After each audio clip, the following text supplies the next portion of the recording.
battle for top AI talent, it is in full swing among big firms like OpenAI, Meta, Anthropic. And as Robert Frank told us last week, it's creating billionaires at a rapid clip. Joining us right now is Alex Heath. He is the deputy editor at The Verge.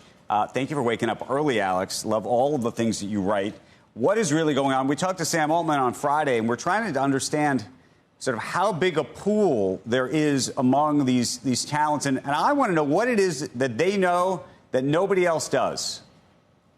I watched that interview, Andrew. He didn't really answer your question about the size of the market, did he? In reality, it's very, very small. It's smaller than most markets. At OpenAI, for example, their research team is probably 200 to 300 people. Their core research team, the people getting these really insane, sometimes 9-figure, even 8-figure offers. So this is basic supply and demand. The people that build these frontier models, there's just not enough of them, given the CapEx that's going to them just from the hyperscalers alone.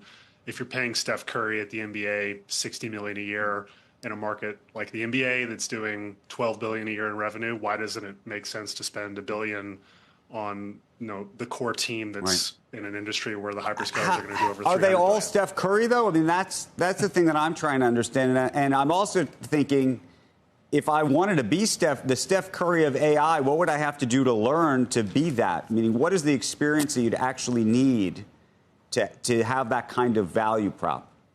It's someone who could potentially invent something like this new test time compute, this reasoning paradigm that we've seen with the latest OpenAI models, Google's models, those kind of step changes in how the models behave, where the companies that deploy these models can eke out billions more of revenue from them, can really generate a lot of hype. And this industry is just really new. There's just not a lot of people that have been studying this stuff. And so if I had to actually put a number on it, and I've talked to people who have a sense of it, there's maybe 2,000 people in the world max who could build a frontier model that OpenAI needs. So when you look at that kind of supply and demand with the CapEx being spent here, it actually makes a lot of sense. And there's a lot with how Mark Zuckerberg has been structuring these offers that it's also not as insane as people think. Well, that's what I wanted to ask you. We hear these numbers, $1 billion here or hundreds of millions of dollars there, and you also start to think about the culture wars that would take place inside a business where you have somebody come aboard. If they know that they're getting these kind of big paydays, I'm not sure why they wouldn't put their feet up on the desk. And by the way, what about the person who's in the cube right next to them who's not getting that payday? Well, what's not being reported about a lot of these offers, especially the ones Meta's been making, is that they're structured like executive pay. These are not your typical restricted stock unit offers that big tech employees get where it's guaranteed on a vesting schedule. These are highly correlated to performance targets, both at the company level and at the individual level. They're structured like executive pay. You've got some VPs at some of these big tech companies that, because of the run-up in the stock price, they're already making tens of millions a year, and these aren't even people in the AI field. So the money that's in tech right now is already very bubbly, and AI just adds a lot onto that. Alex, help us with this. On the screen right now, you probably can't see it. It says Meta Platforms. Oh, actually, on my screen, not yours. Meta, Amazon, Apple, Alphabet. Alphabet obviously has an investment in Anthropic along with Google. How would you stack rank right now, given that I know you've played with ChatGPT 5? I did it all weekend. By the way, Joe, I still have not managed to make your app as well as it needs to be done. We'll work on that. People are I know they want that app. I know. Alex, so which of these, when you sort of stack rank the quality of them and how close they are or not in terms of quality, what does it look like to you? In terms of the names on this screen, it's definitely Google number one.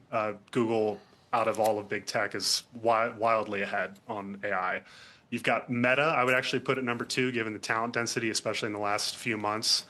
Amazon, and then Apple. It's really hard to overstate how behind Apple is right now from a talent perspective. And where would you put OpenAI if it was on this screen? I would put OpenAI right with Google. They're definitely, but it's OpenAI, Anthropic, Google. Those three are always kind of neck and neck as the top place for talent. But in terms of the public companies, Google has a huge amount of talent density. A thing I've heard is that they're actually not even matching a lot of these OpenAI or Meta offers. They're letting people go because they know they have such a deep bench, and Gemini is doing so well for them. What do you think Apple ultimately does then? They need to make an acquisition. The problem is Apple has not been active in this space. They don't do investments. So the names that they would need to buy, Anthropic is probably the most obvious one. Anthropic has a huge, ownership position on their cap table from Amazon. Google's also an investor. So the hyperscalers have already really put their names down on all of these big private labs, and Apple just hasn't been in this game, and they don't like to spend big. They're going to need to spend 50 billion plus realistically to get one of these core teams. And have we ever seen them do something like that? Not to say they couldn't, but it's just not in Apple's DNA. And they've also just been so out of the loop on this talent market to date. It's really hard to see. ChatGPT 5, good enough to, some people said it could be an Anthropic killer if it got the coding piece of this right. Well, something people didn't really notice last week is that OpenAI got Cursor, the hottest vibe coding startup in the world right now, which I've heard is maybe a third of Anthropic's revenue, to switch to GPT-5 as their default model, which really shows how plug and play these models have become. And if you're Anthropic and you're just at the model layer and you don't own the consumer interface, you're really at risk of being disintermediated by a company with a better model, which OpenAI showed with Cursor last week. Okay, final question, two actually, now that you're raising these issues. I always thought that the lock-in effect for this kind of stuff long-term would be the persistent memory. That's something that OpenAI does have right now. And I would imagine the lock-in effect that maybe Google could have, given all the data they already have from you, so that you wouldn't actually be swapping in and out depending on where the model is. You believe that or no? I think that's totally right, but we're still so early in that. I mean, yes, ChatGPT has memory. It still doesn't work with all your apps. It doesn't work across your devices on your phone the way that it should. Google doesn't work across all its properties the way that it should, right? Gemini can't work with your Google Calendar. I think, personally, I don't think it works as easy as it should. So yeah, that is the lock-in effect, is data and scale and network effects, almost like what we saw with social media, which is why you see these AI labs also thinking about social media and Grok being put into X, for example. It's that data flywheel. And so, yeah, OpenAI needs to do a lot. Okay, Alex, they're playing the music out. So last question, we asked it to Sam Altman, too. Elon Musk making this comment online about how Microsoft, or rather OpenAI, is going to eat Microsoft's lunch, even though they're partners. What do you think he was trying to say, and what do you think of whatever he was saying? He wants to eat OpenAI alive, so I think he's definitely going to say that.